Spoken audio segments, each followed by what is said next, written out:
chef NLK Indonesia yang sudah menempuh di titik tertinggi kalian di 3 besar ini, dan juga kepada saudara dan kerabat peserta yang sedang menonton secara live.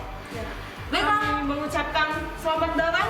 ya Kami percaya ini perjuangan yang bukan hanya dengan air mata, betul, bukan tapi juga keringat, betul, bukan juga hati juga. betul. Meninggalkan kerabat jauh di rumah, menikmati karantina mata bersiap Untuk mengejar mimpi. Langsung saja. Bagaimana Chef Lydia? Betul. Saya tuh penasaran sama 3 besar ini karena sudah di titik dimana tertinggi gitu mereka kan. Mereka memasak hal-hal yang mungkin unik, tapi ini ada rintangan. Oh, Jadi mereka harus bisa menghadapi rintangan tersebut.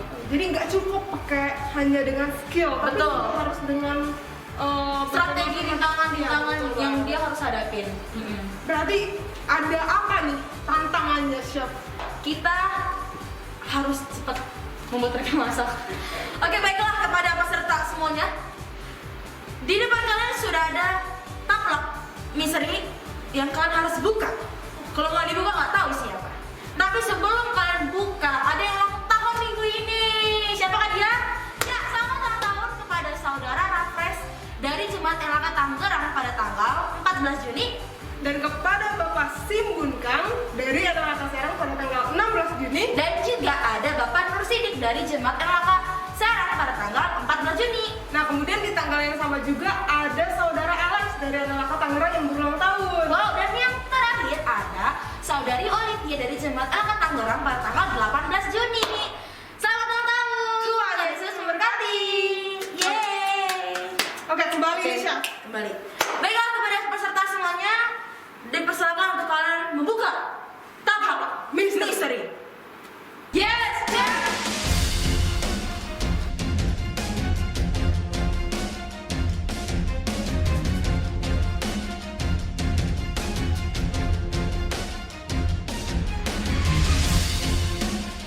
Baiklah, kalian sudah melihat isi dari taplak misteri kalian. Waktu memasak kalian 10 detik dimulai dari sekarang. Ya udah, Chef.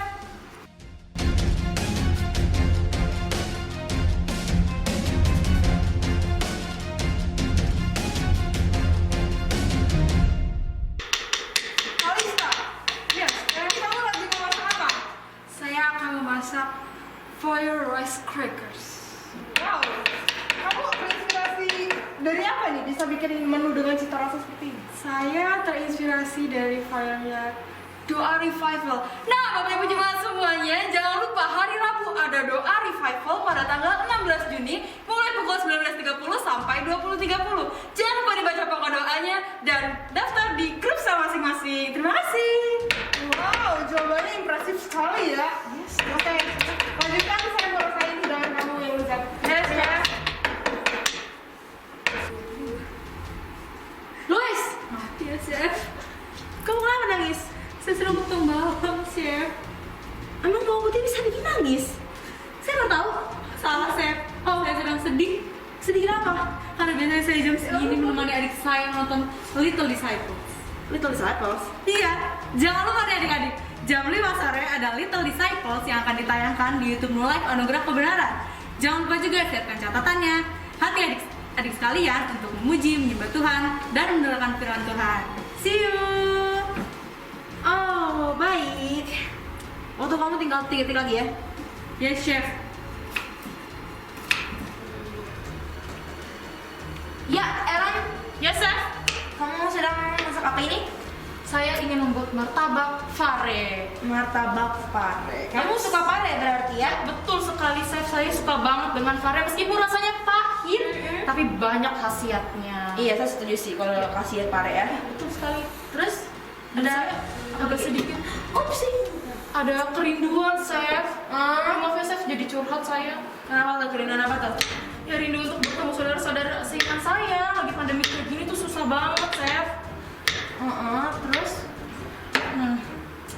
Saya rindu sekali sama mereka. Nah, Bapak Ibu jemaat, minggu depan ada ibadah tatap muka tanggal 20 Juni 2021. Siap-siap kita ketemu ya. Bye-bye, see you. Elena, Yes, chef. Kamu lagi buat apa ini? Saya ingin membuat martabak fare.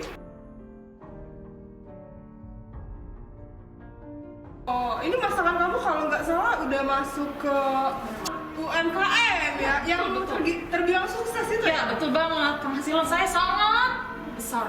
Oh, agak sombong ya, tapi nggak apa-apa. Itu penghasilan kalau boleh tahu kamu pakai untuk apa aja sih gitu? Dipakai untuk persembahan. Oh, persembahan. Iya. Nah, Bapak Ibu Saudara yang rindu untuk memberi persembahan atau perpuluhan bisa tolong dikirimkan di rekening di bawah ini ya, atas nama Rona_Serly. Wow, pantesan sukses ternyata dipersembahkan ini. Iya, betul banget. Luar biasa. Oke, saya menunggu hidangan lezatnya nanti. Yes, chef. Jangan lupa waktu kamu tinggal beberapa detik lagi. Do your best ya guys. Thank you, chef. 3 besar Master Chef NLP Indonesia, waktu kalian sudah habis. Dan sekarang silakan hidangkan masakan kalian di depan kami. Ya, betul. Wow, sudah ada di depan kita. Mari kita coba. Mari kita coba. Ya, silakan Chef Lydia. Ini adalah masakan Louis. Ya, karena dia ada bawang putih ya. Ini benar ada bawang putihnya sih, ada bawang putihnya. Coba, kita coba ya. Ini kalau buat saya yang punyanya si Louis ini enak ya. Pahitnya kerasa. Terus ini warnanya menarik selera Iya makan. benar. Kalau punyanya si Tata aku kurang suka karena penyedap rasanya terlalu kebanyakan. Oh, gitu. Tapi kalau dari warnanya itu dia ada gradasi warnanya. Iya sih, Coklat, benar. coklat tua, coklat muda. Gitu. Kalau yang punya si Ellen yang pare, kok kebalik ya, punya Louis kenapa ya? Kenapa punya Ellen terlalu pedes ya?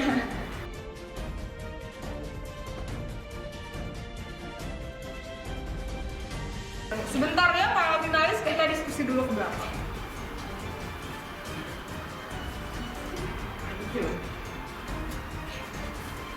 Baiklah, kita semua sudah menentukan siapa pemenangnya. Dan pemenang Master Chef NLP Indonesia adalah kita semua.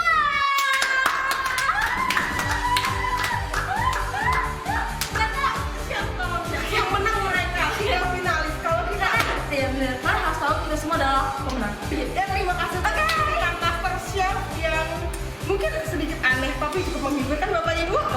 Sampai jumpa di pengumuman selanjutnya. Tuhan Yesus memberkati.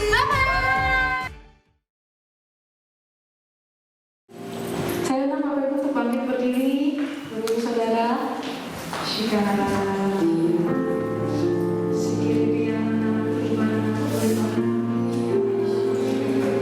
Kita akan baca satu lagu Bapak Ibu Saudara, Res Thomas. Kita nyanyikan sama-sama ya.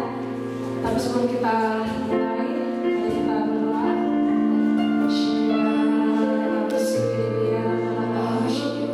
Kira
ucap syukur Tuhan, Kau Allah yang baik, Kau Allah yang setia, Kau Allah yang bersemayam di tempat ini Tuhan, Kau Allah yang berdiri di tengah-tengah kami.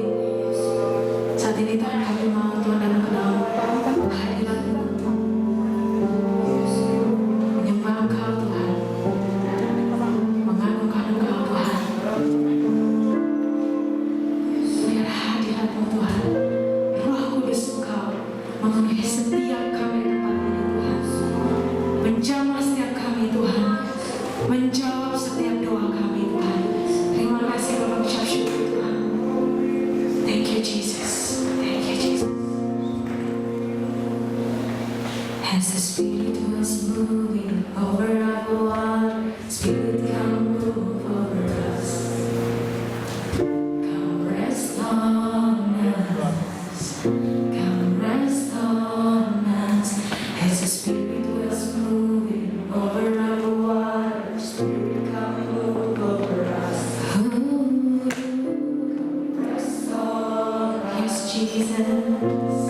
Holy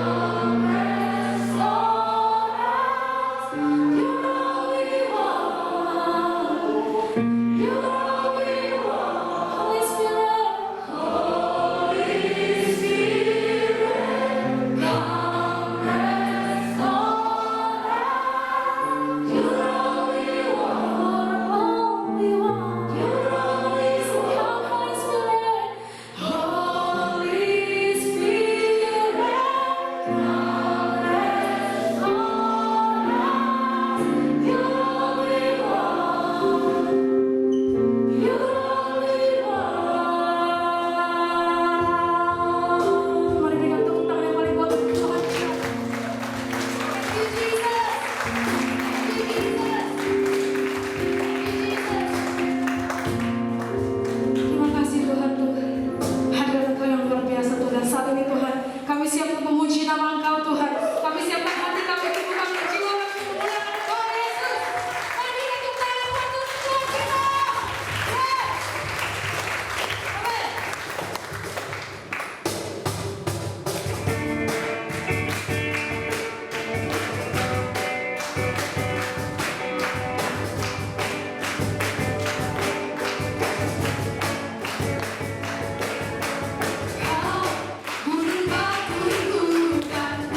Bapak Ibu, kita akan ambil waktu sebentar untuk melihat firman Tuhan sebelum kita menabur atau mengembalikan persepuluhan. Di dalam Alkitab di Filipi 4 ayat 14 sampai dengan 20, saya bacakan buat saudara. Namun baik juga perbuatanmu bahwa kamu telah mengambil bagian dalam kesusahanku.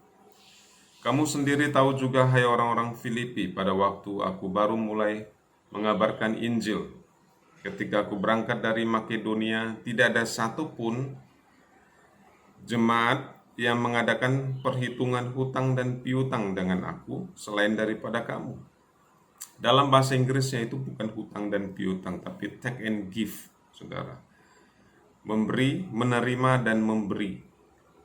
Ayat 16, karena di Tesalonika pun kamu telah 1-2 kali mengirimkan bantuan kepadaku. Tapi yang kuutamakan bukanlah pemberian itu, melainkan buahnya, yang makin memperbesar keuntunganmu. Kini aku telah menerima semua yang perlu daripadamu, malahan lebih daripada itu, aku berkelimpahan, karena aku telah menerima kirimanmu dari Epafroditus, suatu persembahan yang harum, suatu korban yang disukai dan yang berkenan kepada Allah. Ayat 19, Allahku akan memenuhi segala keperluanmu menurut kekayaan dan kemuliaannya dalam Kristus Yesus. Dimuliakanlah Allah dan Bapa kita selama-lamanya. Amin. Bapak Ibu Saudara, Jemaat Filipi adalah salah satu jemaat yang digembalakan oleh Paulus, yang dimenangkan oleh Paulus, digembalakan oleh Paulus. Pada satu waktu ketika Paulus nggak bisa kunjungan ke Filipi, kalau saudara perhatikan di dalam Alkitab, Paulus melakukan perjalanan untuk menginjil dan menguatkan murid-murid yang ada di setiap kota yang dia datangin. Di dalam Alkitab minimal ada 2 kali perjalanan Paulus. Nah, ada satu waktu ketika Paulus tidak bisa datang ke Filipi, dia menulis sebuah surat. Di dalam surat itu, kalau sudah baca di awal surat Filipi, dikatakan dari Paulus dan Timotius. Jadi ada 2 orang sebenarnya yang menuliskan pesan ini, walaupun pada dasarnya dibilang ini adalah surat Paulus. Nah, kalau sudah perhatikan, jemaat Filipi adalah jemaat yang sangat menolong dalam kesulitannya Paulus. Paulus itu orang yang luar biasa. Dia menginjil dan dia juga bekerja, karena dia mau memberikan contoh dan tidak mau memberatkan orang lain dan jemaat. Nah, karena itu banyak jemaat yang melihat itu dan mereka tergerak hatinya memberi kepada Paulus. Dikatakan bahwa mereka meringankan Paulus karena Paulus bekerja siang dan malam, saudara. Dan dia juga menggembalakan jemaat dengan luar biasa.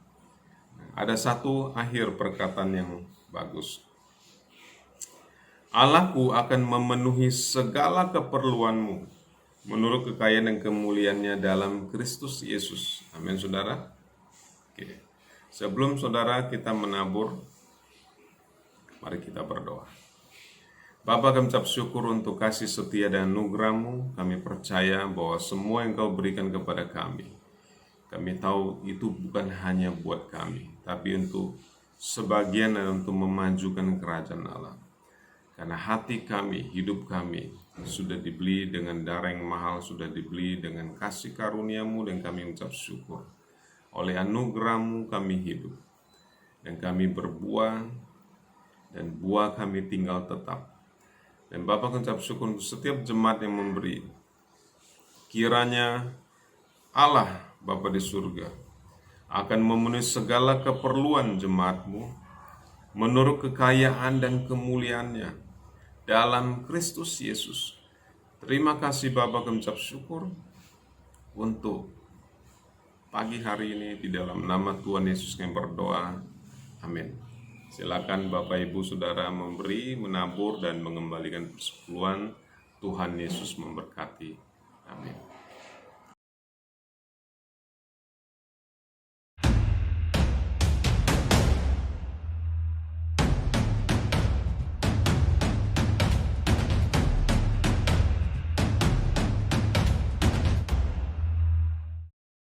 Oke, nah jadi sore ini saya akan kupas satu persatu apa yang Tuhan akan kerjakan di hidup kita waktu kita semakin mengerti bahwa Tuhan itu baik. Yes. Ya, oke, saudara kita buka firman Tuhan ya di Lukas. Saudara pasti sudah tahu firman ini, tapi saya tetap harus share. Ya, oke, di Lukas 5 ayat 1. Ya, Lukas 5 ayat 1 sampai 9. Ya. Pada suatu kali berdiri di pantai Danau Genesaret, sedang orang banyak mengerumuni dia, hendak mendengarkan firman Tuhan. Ia melihat dua perahu tepi pantai, lainnya sudah turun dan sedang membasuh jalannya. Ia naik ke salah perahu Simon dan menyuruh supaya perahunya sedikit jauh dari pantai. Lalu ia duduk dan mengajar orang banyak dari perahu. Oke, lanjut. Ya, setelah selesai bicara, ia berkata kepada Simon, "Bertolaklah ke tempat yang dalam dan tebarkanlah jalamu untuk menangkap ikan." Simon menjawab, "Guru, sudah sepanjang malam kami bekerja keras dan kami tidak menangkap apa-apa. Tetapi karena engkau menyuruhnya, aku akan menebarkan jala juga." Ya, dan setelah mereka melakukannya, mereka menangkap sejumlah besar ikan sehingga jala mereka mulai koyak. Ya, lalu mereka berikhtiar kepada teman-temannya di perahu lain supaya mereka datang membantunya, dan mereka itu datang. Lalu mereka bersama-sama mengisi kedua perahu itu dengan ikan hingga hampir tenggelam. Wow. Ketika Simon terus melihat hal itu, ia pun tersungkur di depan Yesus dan berkata, "Tuhan, pergilah daripada aku karena aku ini seorang berdosa." Oke, saudara. Besok di sini. Saudara, inilah sifatnya Tuhan. Tuhan datang untuk menunjukkan kepada kita bahwa Dia baik. Amin, saudara. Ya. Dia datang kepada mereka yang sedang menangkap ikan. Dia menunjukkan kebaikannya kepada mereka. Mereka tidak dapat apa-apa, Dia menunjukkan kebaikannya. Ya. Dan kemudian, saudara, Simon Petrus waktu melihat ini, Simon malah bilang ini, "Tuhan, pergi Tuhan. Tuhan berdosa, aku gak layak." Benar ya, saudara ya. Saudara, kenapa kita perlu bicara terus tentang kebaikan Tuhan? Karena waktu kita semakin mengerti akan kebaikan Tuhan, kebaikan Tuhan itu yang akan merubah hidup kita, yang akan membuat kita tidak berani macam-macam sama yang namanya dosa. Kebaikan Tuhan yang akan membuat kita jadi hidup benar, ya, dan bertindak benar. Amin, saudara. Simon Petrus waktu ketemu Yesus, Yesus gak bilang kamu berdosa. Yesus gak nubuatin dia dosa. Enggak kan? Kenapa? Karena kasih Tuhan, kebaikan Tuhan mengubah manusia. Itu yang terjadi. Ya, saudara, jadi kita akan bicara terus kebaikan Tuhan, karena semakin mengerti kebaikan Tuhan, kita akan semakin melakukan apa yang Tuhan mau kita lakukan. Amin, saudara. Ya, saya mau cerita. Ini apa sih? Kayak cerita aja, lucu aja sih. Tapi buat saya berkesan gitu. Begitu kita kumpul-kumpul, saya gitu ya, saudara ya, sama bapak-bapak. Jadi ini bapak-bapak lagi bercanda, tapi bercandanya heboh, tapi lucu gitu. Jadi Om Salim sama saya, kita dengar, kita ketawa-ketawa dengan mereka bercanda gitu ya. Yang satu bilang begini, yang satu nih jualan handphone, ya. Terus dia bilang gini, "Saya dulu," kata dia, "orang handphone datang ke tempat saya, nggak nyala," dia bilang gitu ya. Terus saya lihat gini, "Oh ya, sebentar ya, saya letak di desktop, ternyata handphonenya nggak rusak." Ternyata itu cuma perlu di desktop aja, sebentar dikonekin, habis itu dia udah nyala lagi, kata gitu kan. Terus kalau dulu saya gitu, saya kasih tahu sama orangnya, "Ini rusak, ini ada spare part yang perlu diganti." Nggak usah mahal-mahal, sekian aja sama saya lah, gitu. Tapi sekarang setelah saya bertobat, saya nggak berani lagi. Jadi orang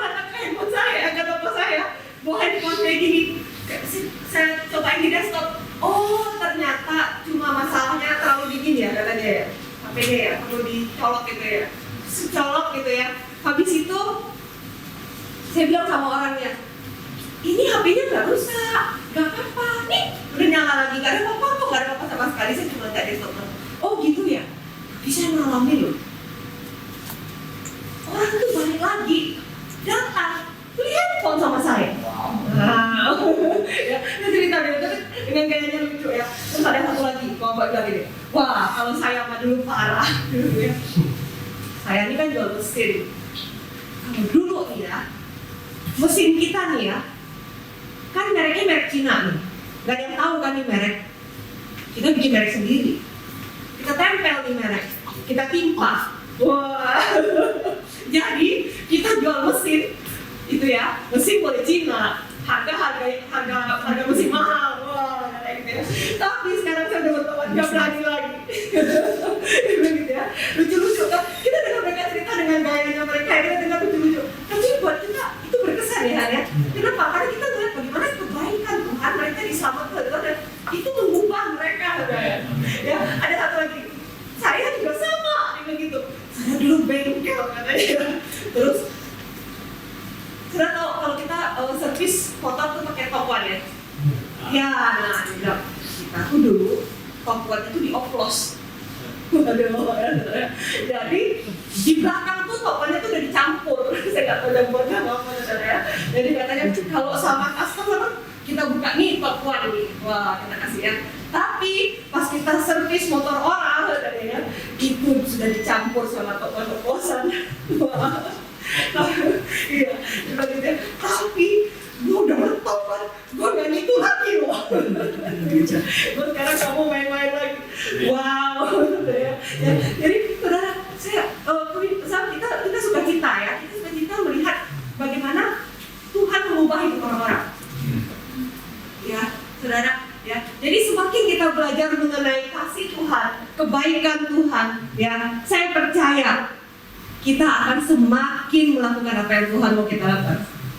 Amin saudara ya, kita tidak akan mau macam-macam. Terlalu besar harga yang Tuhan sudah bayar buat kita.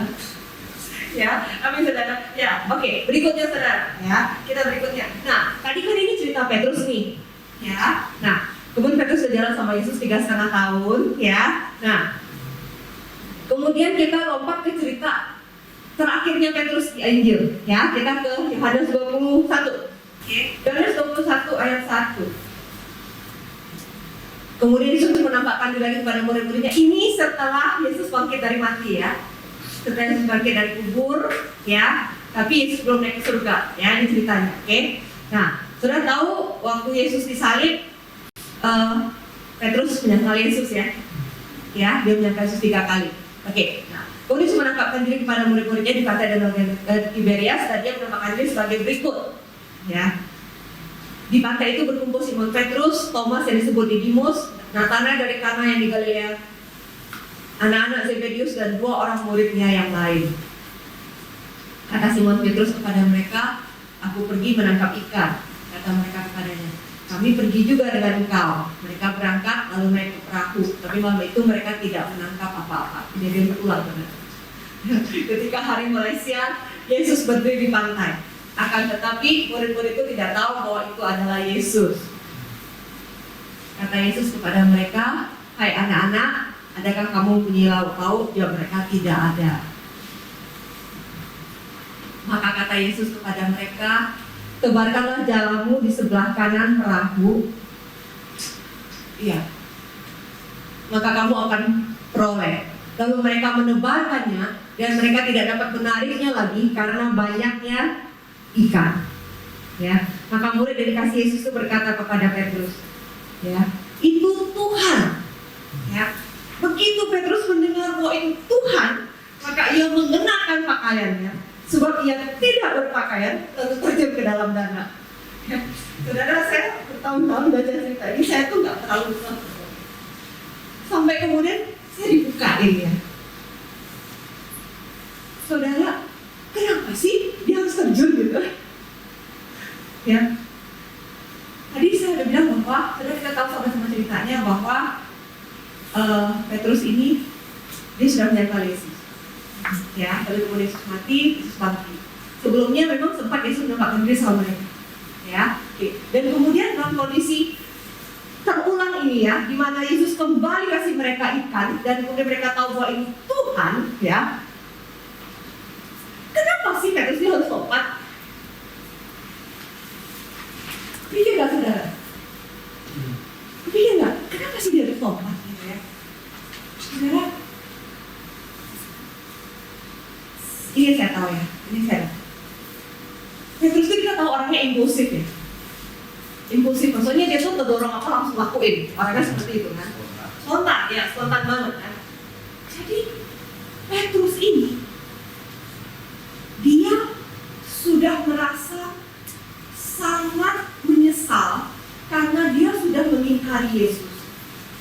Dan kemudian tiba-tiba kemudian Yesus menampakkan diri lagi kepada mereka dan Yesus memberikan kebaikannya lagi kepada mereka. Yesus kasih ikan yang begitu banyak kepada mereka lagi. Dan waktu Petrus tahu bahwa itu Yesus, hatinya tersentuh oleh kasih dan kebaikan Yesus, bahwa Yesus masih mau datang lagi sama dia. Walaupun dia tadinya udah mengingkari Yesus, dan bukan cuma datang, Yesus datang dengan segala kebaikannya, dan itu menyentuh hati Petrus, ya. Dan karena itu Petrus gak tahan, dia langsung terjun. Kenapa saudara? Karena dia ingin secepat-cepatnya berlari. Saya bisa bayangkan saudara, kalau waktu itu saya bisa bayangkan kondisi waktu itu Petrus berenang sekuat tenaga, dan saya bisa bayangkan saudara, kalau saya bayangkan gak ada yang lihat, tapi saya bisa merasakan bahwa waktu dia berenang, dia menangis, gak ada yang lihat karena dia nangis di dalam air. Tapi dia nangis, Yesus, terima kasih Tuhan, Kau masih mau datang, Kau masih mau terima aku, Kau datang dengan kebaikan-Mu sama aku. Dia terus berenang, dia nangis. Kenapa? Karena dia tahu bahwa Yesus itu baik. Itu yang terjadi, makanya dia terjun ke dalam air. Luar biasa ya saudara. Kasih Tuhan akan membuat orang berlari. Seseorang mengalami kebaikan Tuhan dalam kehidupannya, orang pasti akan berlari. Dia mengejar. Amin saudara. Makanya kita mau sama-sama lebih mengenal kebaikan Tuhan. Karena kalau kita semakin mengenal kebaikan Tuhan, kita semua pasti akan berlari terus mengejar. Amin saudara. Ya. Sama saudara, bukan cuma Petrus. Kalau kita lihat contoh lain di Alkitab, Paulus juga seperti itu. Ya, saudara, waktu zamannya dia ya, waktu zamannya Paulus itu, kalau kita bilang ya, dia tuh orang yang masa depan sangat cerah. Benar nggak? Orang terpandang, ya. Bisa berapa bahasa dia banyak bahasa ya, bahasa Ibrani, bahasa Roma, tapi anggap sekarang ya, dia bisa ngomong Mandarin, dia bisa ngomong bahasa Inggris ya, seperti itu ya. Dia murid Gamaliel, guru terpandang negeri itu ya, saudara ya. Oke. Dan kemudian dia punya koneksi sama orang-orang besar. Ya, terbukti dia bisa punya surat tentang kepilauan orang. Benar kan saudara ya? Jadi ini orang masa depan sangat cerah. Tetapi waktu dia mengalami Yesus, dia tinggalin semua. Paulus yang mengajarkan kita bahwa dia meninggalkan itu dan menganggap itu sebagai sampah dan berlari kepada Tuhan. Benar saudara? Ya, jadi kita mau sama belajar. Wow, kasih Tuhan, kebaikan Tuhan mengubah kehidupan orang, kita berlari kepada Tuhan. Amin saudara? Ya, amin. Oke, lanjut. Ya, lanjut. Tadi kita cerita yang Petrus lagi ya, saudara ya. Petrus tadi.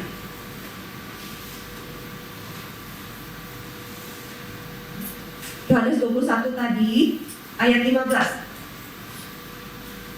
Ya.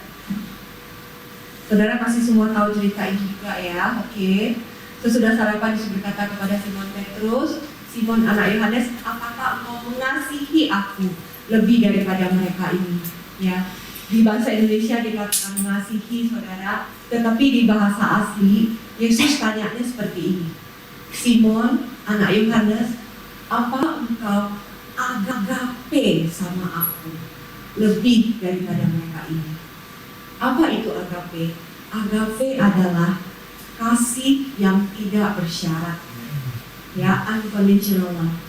Ya, Yesus bilang, apakah kamu agape sama aku lebih daripada mereka ini? Jawab Petrus sama Tuhan, benar Tuhan, engkau tahu. Tapi Yesus jawab, Yesus gak berani berkata agape. Yesus bilang, engkau tahu bahwa aku filio sama engkau. Yesus menjawab dan Yesus bertanya dengan kata agape, tetapi Petrus menjawab, aku filio sama engkau. Apa itu filio? Filio adalah kasih persaudaraan, ya, dimana saya bisa mengasihi kamu karena kamu baik sama saya, kamu sayang sama saya, karena kamu sayang sama saya, ya udah saya juga sayang sama kamu, jadi kita sayang-sayangan. Ya, nah itu filio, ya, kasih yang bersyarat. Kalau nanti kamu nggak sayang lagi sama saya, ya ceritanya bisa lain.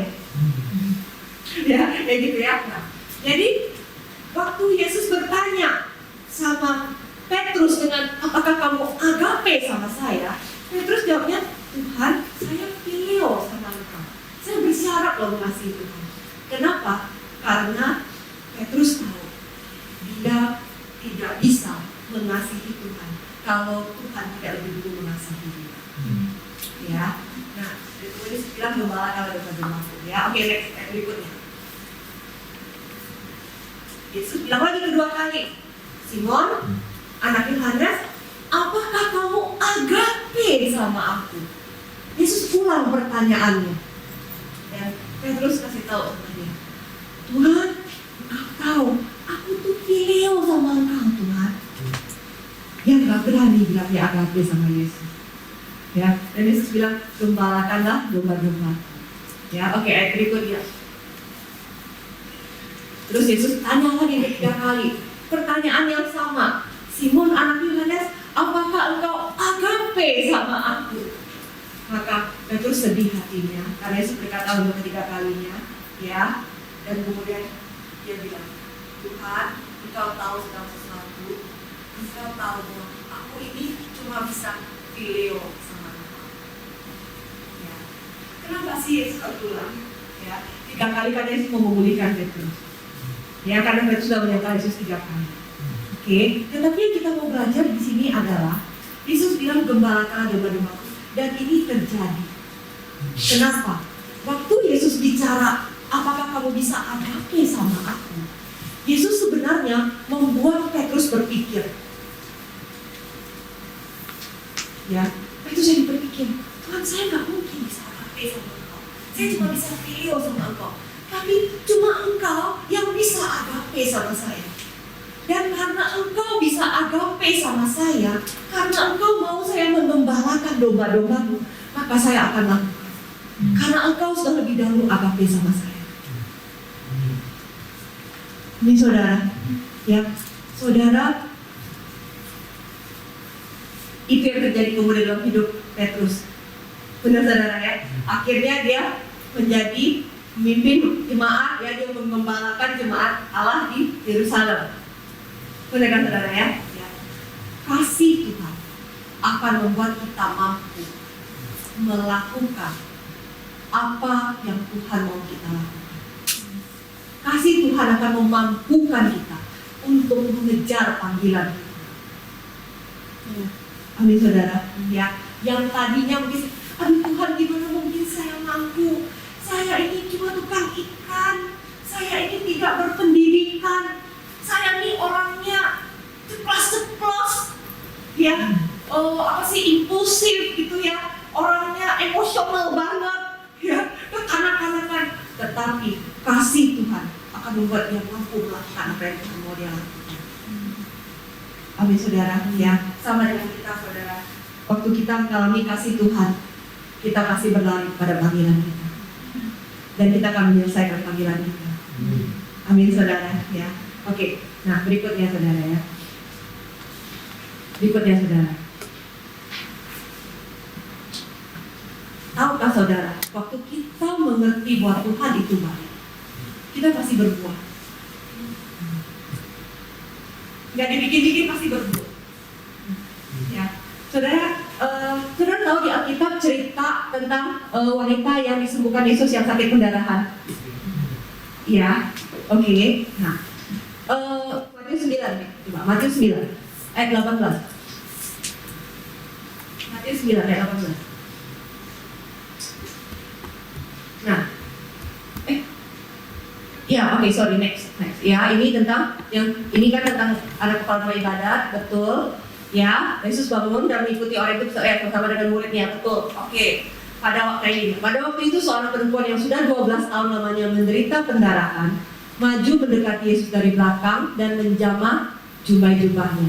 Saudara, perempuan yang pendarahan ini sebenarnya adalah lambang kita sebagai gereja Tuhan. Ya, wanita ini pendarahan.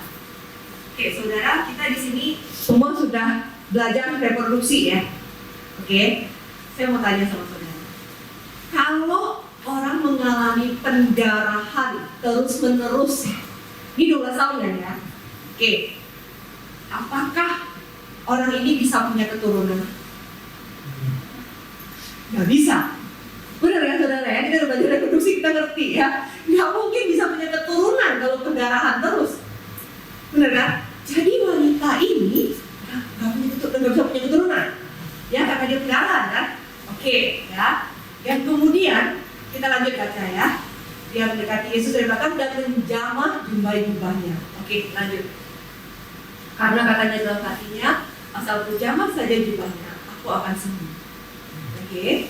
Oke, next. Tetapi Yesus berkali dan memandang dia serta berkata, teguhkanlah hatimu, hai anakku, imanmu telah menyelamatkan engkau.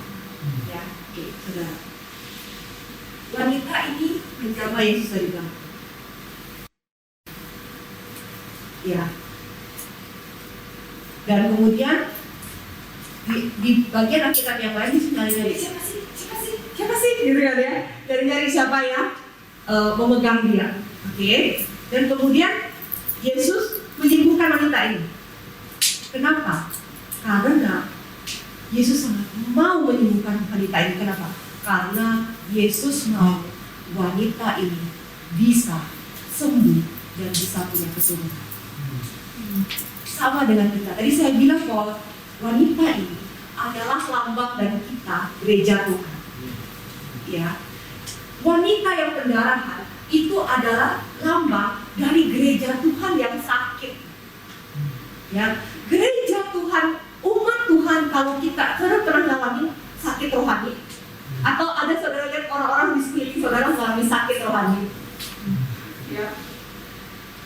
Orang-orang yang sakit rohani, mungkin nggak orang itu berbuah? Ya. Gak bisa. Orang yang sakit rohani, boro-boro berbuah, gak mati ini syukur. Bener gak? Bener apa bener? Ya. Nah, saudara, Tuhan sangat kepingin menyembuhkan jemaatnya, gerejanya yang mengalami sakit rohani, supaya apa? Supaya akhirnya jemaatnya itu sembuh dan berbuah. Amin saudara. Karena Tuhan sangat mau supaya semua jemaatnya ini, gerejanya ini mengalami kebaikan Tuhan, sembuh dan berbuah bagi kemuliaan Tuhan. Dan akhirnya saudara, waktu kita berbuah bagi kemuliaan Tuhan, sebenarnya Tuhan sedang memberkati kehidupan kita. Kenapa? Karena sebenarnya kita puas dengan hidup kita. Tuhan, begitu luar biasa apa yang kau lakukan dengan hidup saya. Bagaimana mungkin saya seperti ini bisa mendapat hak istimewa untuk boleh berbuah bagi kerajaan, kalau bukan hanya karena kebaikan. Jadi itulah kerinduan Tuhan saudara. Tuhan begitu rindu untuk memperlihatkan kepada kita bahwa Dia baik dan Dia mau kita sembuh dan Dia berbuah bagi kemuliaan. Amin saudara. Ya, nah sekarang kita lanjut. Kita akan belajar sifat asli Tuhan lagi dari cerita ini. Ya, tadi ayat yang tadi coba. Ya, nah ini dia. Yesus tadi ya, wanita ini menjamah Yesus dari belakang. Ya, jadi kalau tadi saya begini, kalau ini Yesus, dia jamah dari belakang, dia pegang ujung timah. Oke. Terus tapi, kita sama-sama ya. Yesus berpaling dan memandangi. Saya mau tanya, waktu wanita ini menjamah Yesus dari belakang, harapan dia sembuh. That's it. Benar ya? Harapan dia sembuh, titik. Benar ya? Tetapi ini yang kita mau belajar. Minggu lalu saya sudah bicara, saya akan bicara lagi hari ini. Ya. Dia hanya berharap sembuh. Dan dia percaya bahwa Yesus bisa menyembuhkan dia, dan dia datang sama Yesus, dia menjamah. Tetapi inilah sifat asli Tuhan memberikan jauh lebih besar daripada apa yang kita sanggup pikirkan dan bayangkan bagi orang yang percaya dan datang. Saudara, wanita itu dia cuma berharap untuk sembuh, tetapi Yesus berpaling dan Yesus memandang kepada dia. Saudara, kenapa Yesus harus berpaling dan memandang?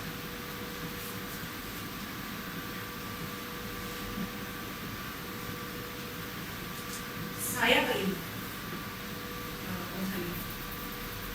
waktu waktu mama Om Salim masih hidup, dia beberapa kali ketemu Yesus. Ada satu cerita yang buat saya sangat berkesan sekali. Di balik cerita ya bahwa Ama ketemu Tuhan, tapi buat saya yang mengubah hidup saya salah satunya adalah, jadi Ama waktu habis ketemu Yesus dia cerita sama Om Salim. Habis itu Ama bilang sama Pak Salim, Yesus itu baik sekali loh. Dia nggak membaca Alkitab kan? Terus Pak Salim nanya, kamu tahu dari mana dia baik? Kayak ngomong tuh kayak rantang gitu ya saudara. Dia maksudnya tuh kayak saya mau tahu sebenarnya, kok kamu tahu sih dia baik gitu kan ya? Terus cerita dia mengubah saya. Ama bilang gini, saya tahu dari mana. Jadi seumur hidup saya belum pernah ada seorang pun yang memandang sama saya dengan mata seperti ini. Saudara, saya ngomong hari ini. Saudara bayangkan, waktu itu wanita itu yang ketakutan karena dia ketakuan menyentuh Yesus. Dan Yesus harus berpaling, ya saudara ya. Dan saya percaya wanita di bawah dong. Dia menyentuh Yesus kan. Dan Yesus harus mengangkat dia. Dan Yesus berpaling tadi, sorry ayatnya tahu. Ya. Dan Yesus berpaling dan Yesus memandang lurus kepada mata dia. Ya, Yesus memandang dia. Yesus melihat kepada mata dia. Dan wanita itu bisa melihat kepada mata Yesus. Untuk dia bisa melihat Tuhan itu baik. Dan saya percaya wanita itu menginginkan kesembuhan. Tetapi hari itu dia bukan cuma mendapatkan kesembuhan, dia mendapatkan keselamatan. Karena dia mengalami kasih Tuhan. Waktu mata Yesus memandang kepada dia. Inilah sifat asli Tuhan kita. Tuhan mau memberkati kita. Dia mau mencurahkan kebaikannya. Dia mau kita mengalami kebaikannya. Waktu kita mau percaya dan mau datang sama dia. Amin saudara. Ya, saudara. Ada banyak cerita di Alkitab yang bicara bagaimana Tuhan itu mengerjakan jauh lebih besar daripada apa yang kita pikirkan, apa yang kita bayangkan. Coba saudara ya, kita buka Markus 10. Markus 10 ayat 13 sampai 16. Markus 10. Ya. Saudara baca Alkitab, saya tahu saudara juga ngerti cerita ini, ya. 13 ya, tahu 13. Ya. Ya, ini dia. Lalu orang membawa anak-anak kecil kepada Yesus supaya dia apa saudara? Dia menjamah, ya, menjamah. Mereka berharap Yesus menjamah. touch anak-anaknya. Ya, oke. Akan tetapi murid-muridnya memarahi orang itu. Ya, lanjut. Oke. Ketika Yesus melihat hal itu, ia marah dan berkata kepada mereka, biarkanlah anak-anak itu datang kepadaku, jangan menghalang-halangi mereka, sebab orang seperti itulah yang mempunyai kerajaan Allah. Next, ayat berikutnya. Ya, aku berkata kepadamu, sungguhnya barang siapa tidak menyambut kerajaan Allah seperti seorang kecil, dia tidak akan masuk ke dalamnya. Berikutnya. Saudara, ini kita belajar. Lihat. Tadi mereka membawa anak-anak supaya dia apa? Menjamah. Tetapi saudara, kita baca sama-sama. 1, 2, 3. Lalu dia memeluk anak-anak itu dan sambil meletakkan tangannya atas mereka, ia memberkati mereka. Nah, lihat. Mereka berharap Yesus hanya menjamah. Tapi Tuhan, dia bukan cuma menjamah. Dia memeluk anak-anak itu. Dan kemudian bukan cuma peluk, Yesus meletakkan tangannya dan dia memberkati. Itulah sifat asli Allah. Waktu kita percaya dan datang sama dia, Yesus akan mengerjakan jauh lebih besar daripada apa yang kita sanggup doakan dan bisirkan dan harap. Amin saudara, kita buka ayat 3. Ayat 18. Ini kita bicara ini. Kita baca sama-sama ya saudara. Ya, 18, 19, 20. Kita baca sama-sama. Baca dengan suara keras saudara, ini luar biasa. Ya. 1, 2, 3. Aku berdoa supaya kamu sama-sama dengan segala orang kudus dapat memahami betapa lebarnya dan panjangnya dan tingginya dan dalamnya kasih Kristus. Amin saudara. Dan dapat mengenal kasih itu sekalipun ia melampaui segala pengetahuan. Aku berdoa supaya kamu dipenuhi di dalam seluruh kepenuhan Allah. Bagi dialah yang dapat melakukan jauh lebih banyak daripada yang kita doakan atau pikirkan, seperti yang ternyata dari kuasa yang bekerja di dalam kita. Saudara, inilah yang kita bicarakan. Inilah kehendak Tuhan. Tadi ayat 18 tolong. Iya, saudara, inilah kehendak Tuhan buat kita hari ini. Supaya kita mengerti, memahami, mengalami betapa lebar, panjang, tinggi, dan dalamnya kasih Tuhan di dalam kita. Amin saudara. Ayat berikutnya yang tadi kita baca, dan mengenal saudara, bukan mengenal saudara, mengalami sendiri, mencicipi kasih itu, kebaikan itu setiap hari dalam hidup kita. Amin saudara. Ya. Dan saudara, ayat 20 saya mau pakai versi Inggris. Tolong nih. Ya. Now unto him that is able to do exceeding. Exceed. Kita kalau saudara belajar bahasa Inggris untuk exceed ya. Exceed itu melebihi gitu loh. Melebihi daripada limit. Ya, itulah kasih Tuhan. Ya. Dia itu mau memberikan kepada kita jauh di atas limit. Amin saudara. Dan berlimpah-limpah sampai buat kita itu sudah lebih dari cukup sampai kita harus kasih sama orang lain. Amin saudara. Dan above all, di atas segalanya yang kita pernah pikirkan dan bayangkan. Itulah yang Tuhan mau kerjakan dalam kita. Kenapa? Tadi kita udah belajar sama-sama. Karena waktu kita mengerti kasih Tuhan, kita mengalami kasih Tuhan itu. Kasih itu yang mengubah kehidupan kita, yang membuat kita nggak mau macam-macam sama dosa, yang membuat kita berlari mengejar Tuhan, yang membuat kita berlari mengejar panggilan, yang membuat hidup kita jadi berbuah. Amin saudara. Ya, saya akan tutup lagi. Semua tahu cerita anak yang hilang kan? Oke. Saya mau tanya sama saudara. Bapaknya baik? Amin. Bapaknya baik. Oke. Waktu anaknya pergi dari rumah, bapaknya baik kan? Baik. Masih semuanya, ya kan? Oke. Sekarang, oke. Waktu anaknya lagi di di kandang babi. Ya, lagi harus ngurusin babi. Bapaknya baik nggak? Baik. Oke. Waktu anaknya lagi kelaparan, bapaknya baik nggak? Baik. Oke. Waktu anaknya pulang, bapaknya baik nggak? Baik. Waktu anaknya pulang, bapaknya kasih dia segala macam. Ya, oke. Memang bapaknya baik. Anaknya mengalami bahwa bapak itu baik. Ya, oke. Pertanyaan saya, kenapa sih waktu dia di kandang babi, dia belum mengalami bapaknya baik? Lagi lapar banget, mau makan apa saja nggak bisa.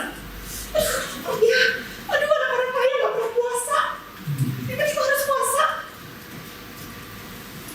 Kenapa sih? Padahal tadi kata bapaknya baik. Tapi kenapa dia nggak ngalamin kebaikan bapak? Dia nggak bersyukur. Oke.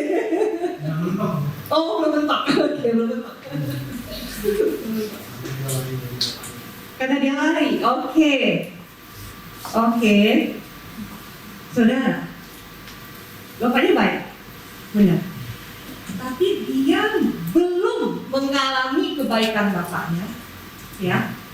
Sampai dia percaya bahwa bapaknya baik. Amin, saudara. Dan dia datang kepada bapaknya. Itulah kuncinya. Tuhan kita baik. Tuhan sangat kepingin kita mengalami ini. Dan Tuhan mau. Prinsip firman Tuhan adalah Tuhan mau kita percaya bahwa Dia itu baik dan kita datang kepada Dia. Dan disitulah kita akan mengalami, Dia akan memberkati kita jauh melebihi apa yang kita sanggup pikirkan. Itu yang terjadi kepada anak yang hilang itu. Amin, saudara. Dia cuma kepingin supaya bisa jadi budak di rumah papanya, supaya bisa makan aja udah syukur. Tetapi bapaknya memberikan kepada dia cincin, ya, lambang otoritas. Bapaknya memberikan kepada dia jubah, mengembalikan status dia, ya saudara ya. Bapaknya kasih anak lembu tambun. Itu bicara apa? Itu bicara perjamuan kudus, saudara, karena harus potong lembu.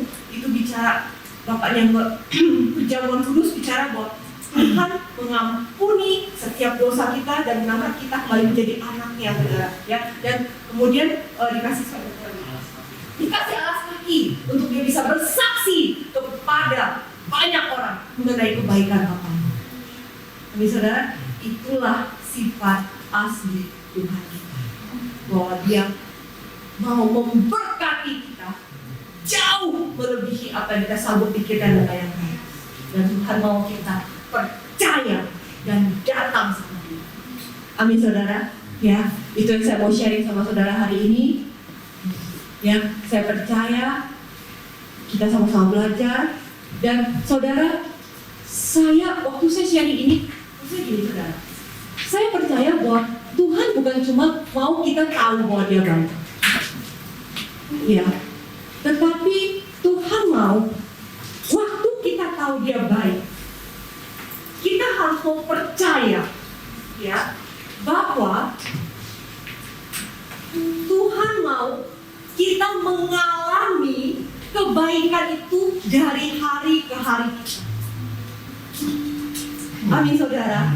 Ya, karena itulah kehendak Tuhan, saudara. Bahwa Tuhan mau setelah itu kita mengalami, kita naik level sama Tuhan. Kita mengalami kebaikan Tuhan lebih lagi, kita mengalami kebaikan Tuhan lebih lagi, kita mengalami kebaikan Tuhan lebih lagi. Ya, saudara harus berani datang dan minta. Saya mau tutup dengan kesaksian saya, saudara. Ini bukan untuk menyombongkan diri, tapi buat saya mau saya mau mengajak saudara, mari kita sama-sama gitu loh, saudara. Kenapa? Waktu saya habis bertobat, saya pernah nanya sama orang yang bawa saya ke gereja. Saya tanya gini, kamu, kita diajarin di rumah gini, kamu tuh jadi anak tuh harus tahu diri. Ya, jadi kalau sama orang tua, jangan minta ini minta itu. Orang tua tuh udah susah. Siapa yang di rumah diajarin seperti itu? Ya, saya diajari dari kecil seperti itu. Kami bukan dari keluarga mampu, ya. Papa saya berjuang untuk supaya anak-anak bisa sekolah. Jadi kami diajarin untuk jadi anak ini, ya. Jadi waktu saya baru bertobat, saya itu bertanya sama orang tua sama saya, kalau saya tiap hari doa terus minta sama Tuhan, emang Tuhan nggak pikir saya malu? Saya nggak tahu diri nggak sih doa terus minta terus gitu ya. Saya bilang seperti itu. Tapi ini pikiran yang salah ya saudara ya. Pikiran orang yang belum mengerti kebenaran firman Tuhan. Tapi sebenarnya yang Tuhan mau adalah setiap hari kita harus mengalami kebaikan Tuhan. Ya. Ini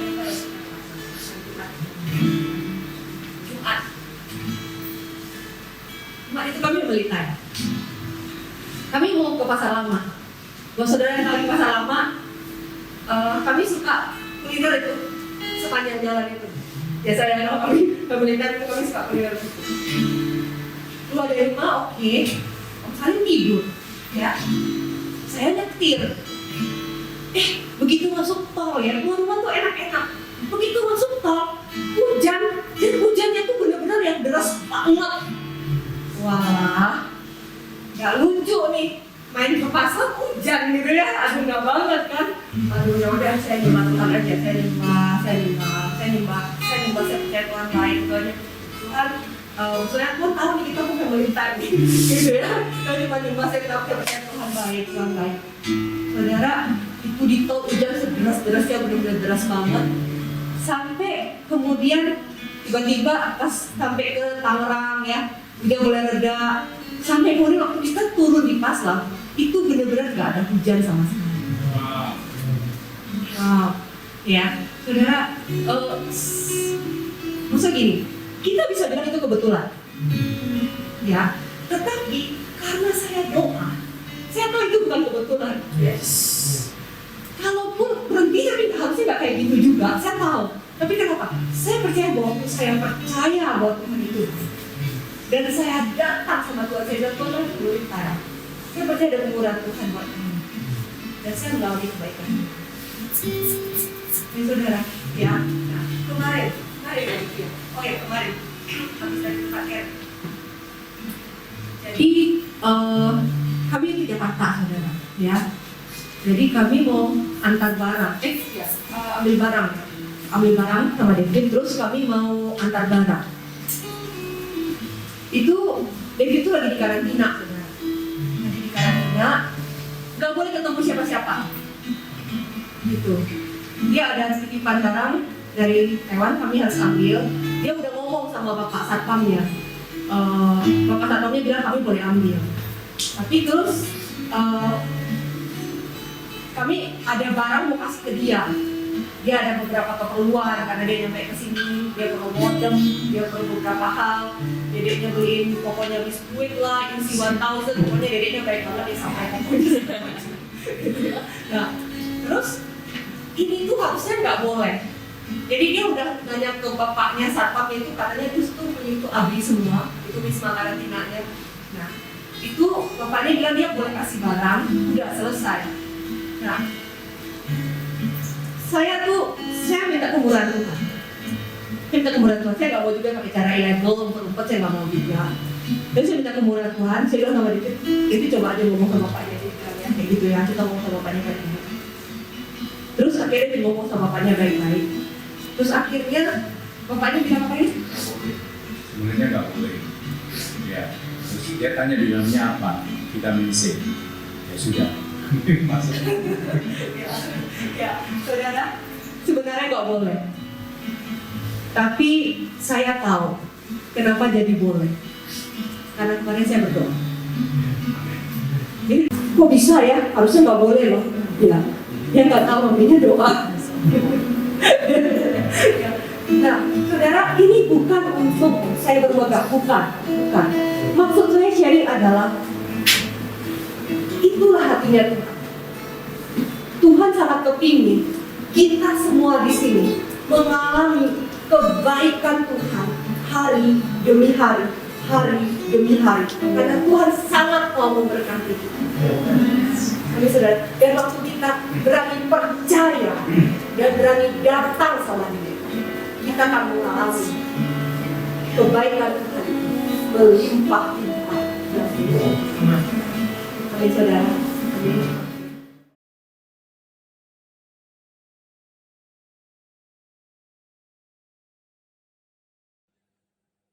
Saudara, kita siapin hati kita untuk perjamuan kudus. Mari kita angkat roti kita. Roti ini adalah tubuh Kristus yang telah diserahkan bagi kita semua. Ketika kita memakan roti ini, kita mengingat bahwa Yesus telah mati di kayu salib untuk dosa kita, untuk sakit penyakit kita. Sehingga kita memakan roti ini, kita mengingat bahwa semua sakit penyakit kita telah ditanggung oleh Yesus di kayu salib 2000 tahun yang lalu. Dan oleh bilur-bilur Yesus kita telah sembuh. Mari kita makan bersama-sama.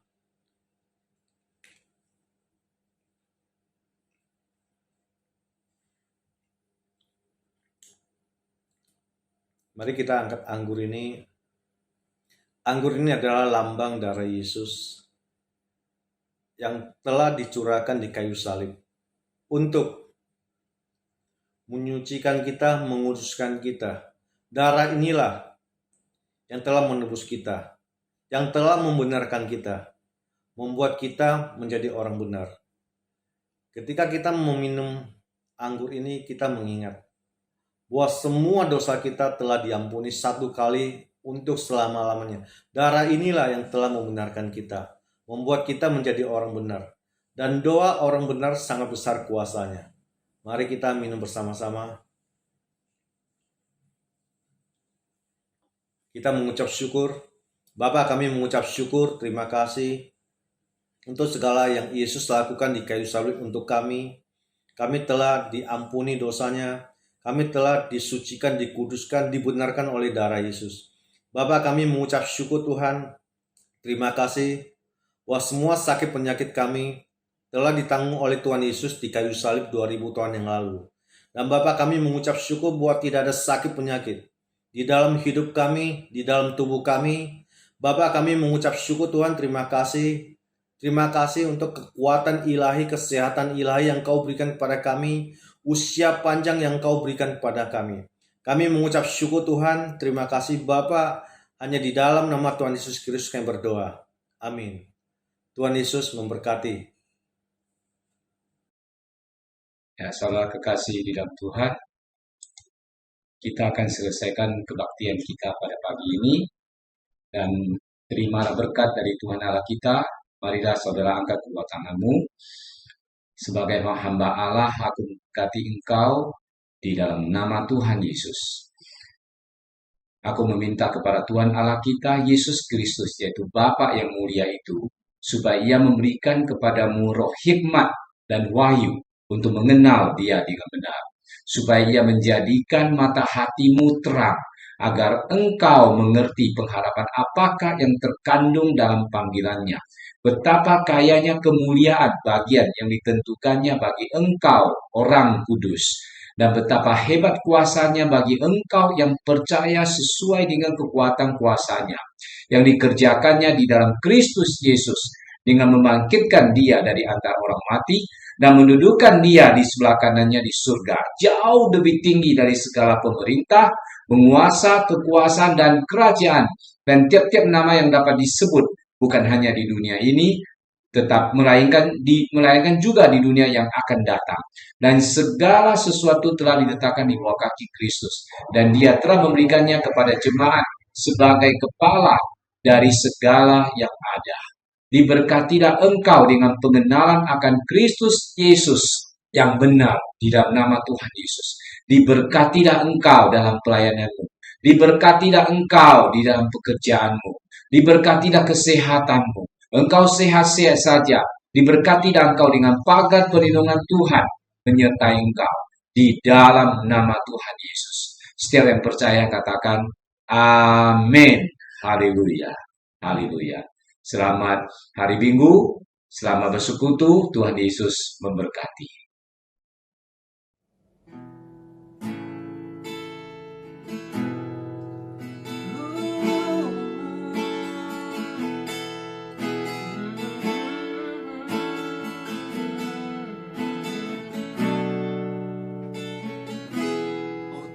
Tuhan Yesus, kerinduan hatiku. Mutiara tak ternilai, harta milikku. Keindahanmu memudarkan dunia. Di mataku kau yang termulia. Oh Tuhan Yesus, kerinduan hatiku. Mutiara tak